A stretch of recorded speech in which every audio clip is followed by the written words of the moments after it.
Well, hi, and welcome to the fourth of our devotionals looking at the Passion Week of Jesus.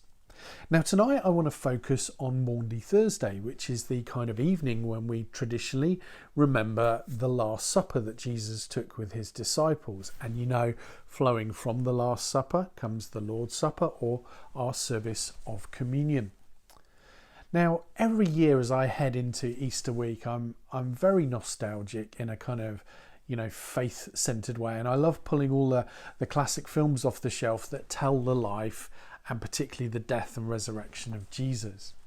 But there's something that Hollywood always gets wrong when it comes to the Passion Week, and that's how it frames Maundy Thursday. It's normally framed like this. It's framed in a very moody way. Everything is very subdued. Oh, Jesus is going, kind of thing. It's always very quiet. It's almost sinister because there's always a full moon in the sky, because obviously Passover is celebrated at the full moon. And not only that, it seems the whole of Jerusalem is deserted. And that sets up the kind of storyline for Judas to be scurrying left, right and centre down various back streets and alleys so he can go and do his dastardly deed and cut a deal with the Sanhedrin. And then obviously later on we see Jesus and his disciples head out to the Garden of Gethsemane on the Mount of Olives, where sort of Jesus is over there all on his own. And the truth is, how that is framed is entirely wrong if we look historically. And here's why. When we look in the Old Testament, God clearly lays out 7 feasts that are part of the cultic year for the Israelites.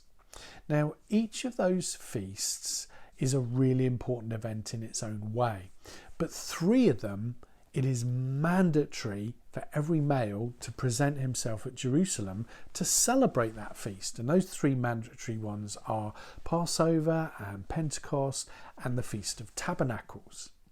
Now, historians believe, because of that mandate, that there was somewhere in excess of 300,000 people who would flow into Jerusalem for each of those feasts.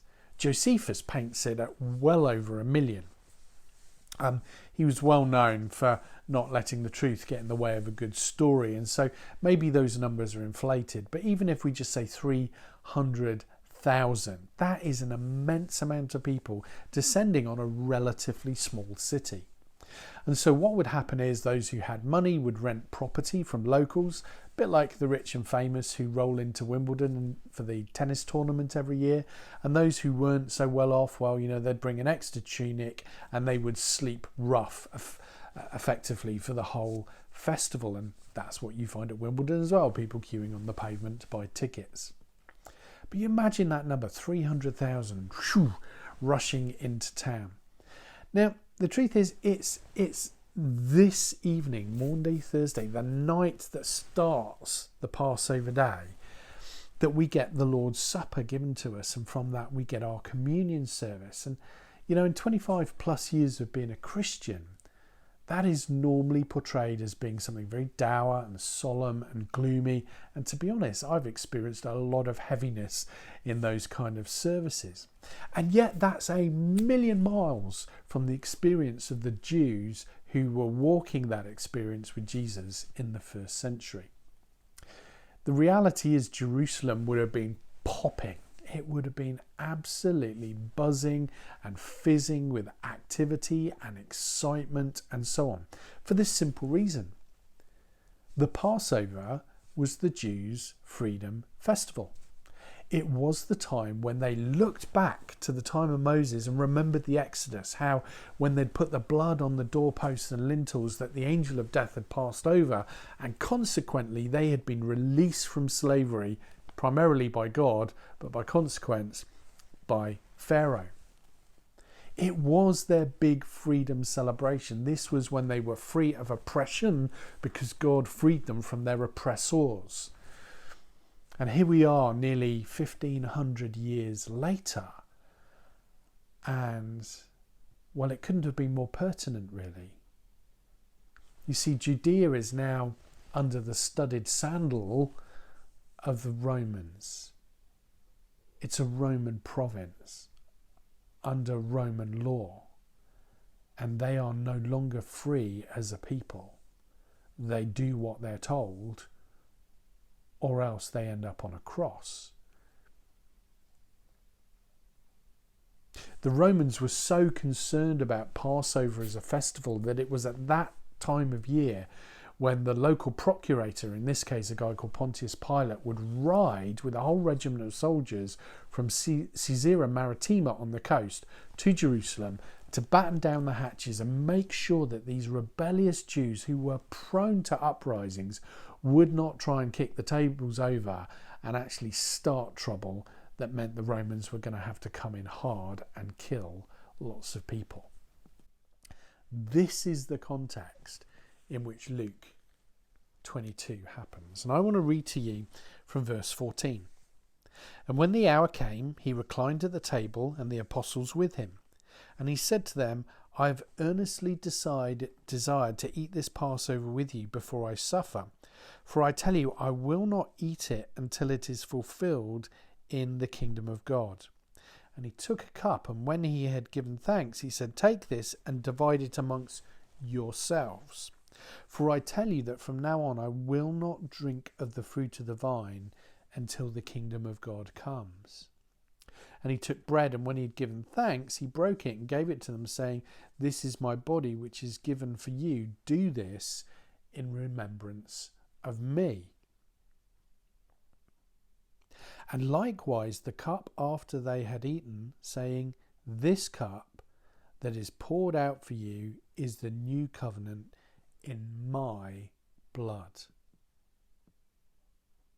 But behold, the hand of him who betrays me is with me on the table.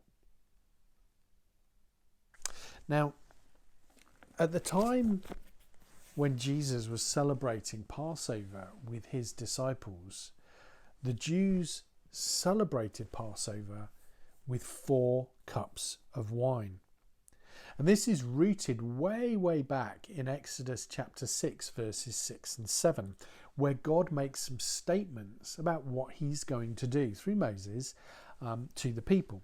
God says this: number 1, I will bring you out. Number 2, I will free you from being slaves. Number 3, I will redeem you. And number 4, I will take you as my own people. So 4 great statements that God makes to them. And each of those statements was represented in one of these cups. So, I will bring you out was the cup of sanctification. It was God separating them out. Number 2, I will free you from being slaves, was the cup of deliverance. I will redeem you was the cup of redemption. And then this statement, I will take you as my own people, was called the cup of protection. It's really interesting that at the table Jesus says, take this cup and divide it amongst you, because from now on I will not taste of the fruit of the vine. From now on, as in from this moment. And then they take what is genuinely believed to be the 4th cup together. This is my blood. They drank the cup of protection, but Jesus didn't. We'll come back to that in a moment. There's something else we know about Passover at the time of Jesus, which is there was actually a 5th cup. But this 5th cup is not found in Exodus 6. It's actually found in a number of other places though. Jeremiah 25:15. The Lord, the God of Israel, said to me, Take from my hand this cup filled with the wine of my wrath, and give it to the nations to drink. Psalm 79 verse 6. Pour out your wrath on the nations. Psalm 69 verse 24. Pour out your wrath on them, let your fierce anger overtake them. Wow. Now, the truth is, at the time of Jesus, there'd been much rabbinic debate about whether there should be just 4 or 5 cups on the Passover table. And because the rabbis genuinely couldn't resolve this issue, they had this great mechanism for moving forward. And it was simply this: look, we know Elijah is coming before the great and terrible day of the Lord, when his wrath is going to be poured out on the unrighteous. Therefore, if we put a 5th cup on the table, we leave that 5th cup there for Elijah, and when he comes, he will decide. And so Jesus, after supper, walks across the Kidron Valley. It's the valley that runs alongside the Temple Mount. It's where all the waste and the blood that flowed from sacrifice in the temple was channeled out. And it actually flowed all the way down to the Dead Sea, that valley. And he crossed the Kidron, and he goes to the Garden of Gethsemane, and he goes a little bit further than his friends, and he starts meditating and praying. And he starts to think about that cup that God is going to pour out on the nations. And you know what was in that cup? The utter terror of falling into the hands of a righteous and a holy God who is just. And Jesus looks at this cup and he says, God, no, I've got to drink this. I've got to drink this down. It's a terrifying prospect. Please, God, if there's any way, would you let this cup pass from me? But because I'm a faithful son, not my will, but yours. And he drank it. Every drop. And look,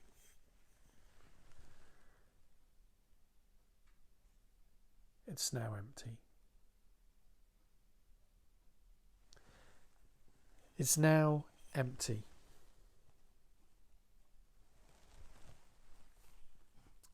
Because his father said to him, son, you didn't drink the 4th cup tonight. And that means there's no protection for you. And so he was betrayed, and he was arrested, and he was tried, and he was denied. And ultimately he was nailed to a crucifix by the Romans, even though they found him innocent of all charges. You know, the scriptures say he endured the cross for the joy set before him. What was that joy? It was in bringing many sons and daughters to glory. And the truth is, tonight, as I hold this 5th cup, the good news is it's empty of his wrath. But you see, the good news is more than that. Because in its place, he filled this cup with something else. And it's called the new wine of the kingdom of God. The kingdom of God is righteousness, peace, and joy. And that's the reality of what we get to drink because of the cup that he chose to drink. So I want to encourage you, as I finish, to take some time with Father and just thank him for that great gift of his Son and that great sacrifice that Jesus made in emptying the cup of wrath so we could drink the cup that is the joy of his new wine. Thank you, and I'll see you next time.